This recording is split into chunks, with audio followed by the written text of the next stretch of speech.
భక్తివర్ణ ప్రేక్షకులకు శుభోదయం 6/2/2026 స్వస్తి శ్రీ చాంద్రమాన విశ్వావసు నామ సంవత్సరం ఉత్తరాయణం శశఋతువు మాఘమాసం కృష్ణపక్ష పంచమి శుక్రవారం పంచమి రాత్రి 2:46 వరకు హస్తా నక్షత్ర రాత్రి 2:06 వరకు వర్జం ఉదయం 9:41 నుండి 11:28 వరకు దుర్ముహూర్తాలు ఉదయం 8:50 నుండి 9:35 వరకు మధ్యాహ్నం 12:36 1:21 వరకు కూడా దుర్ముహూర్తాలు సూర్యోదయం 6:35 సూర్యాస్తమయం 5:53 అమృతగల రాత్రి 7:47 నుండి 9:28 వరకు రాహుకాలం ఉదయం 10:30 నుండి 12 వరకు కూడా రాహుకాలం ఉంది.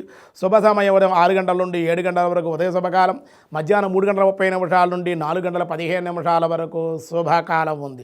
వైద్యుతి యోగ రాత్రి 1:31 కౌలవ కరణం మధ్యాహ్నం 2:25 తైతుల కరణం రాత్రి 2:46 వరకు. ఈరోజు దినారంభ చక్రంలో మేషరాశి వారికి వివాదాలకు దూరంగా ఉండాలి ఈరోజు, లేదా సమస్యల్లో పడే అవకాశం ఉంది, కొంచెం జాగ్రత్తగా ఉండాలి. వృషభ రాశి వారి సంతానం ద్వారా ధనవృద్ధి, కుటుంబంలో శుభకార్య లాభాలు.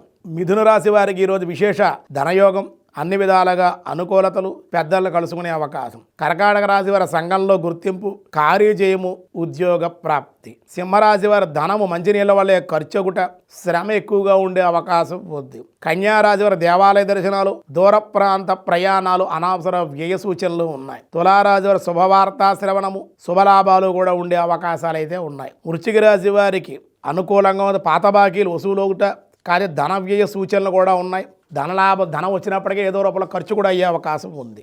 అలాగే ధనుసు రాశి వారి రుణములు తీరే అవకాశం, తీర్చే ప్రయత్నాలు చేయుట, సంతానం ద్వారా అభివృద్ధి. మకర రాశి వారికి వివాహాది ప్రయత్న లాభాలు, ప్రభుత్వ వ్యవహారాల్లో జయము, ప్రభుత్వం ద్వారా కొన్ని ప్రయోజనాలు కూడా సాధించుకునే అవకాశం. కుంభరాశి వారి వ్యాపారంలో స్వల్ప లాభాలు మాత్రమే ఉన్నాయి. ఈరోజు జాగ్రత్తగా ఉండాలి, నరఘోష అధికంగా కూడా ఉండే అవకాశాలు అయితే ఉన్నాయి. మీనరాశి వారికి ఎంత ధనం వచ్చినను ఖర్చును, వ్యవసాయ వ్యాపార మూలికంగా కూడా కొంచెం ఖర్చులు ఉండే అవకాశాలు ఉన్నాయి. కొంచెం వ్యసనాలకు కూడా దూరంగా ఉంటే చాలా మంచిది అని చెప్పబడుతుంది. పంచమి శుక్రవారం కాబట్టి ఈరోజు అన్ని విధాలుగా అన్ని కార్యాలకి చాలా అనుకూలం.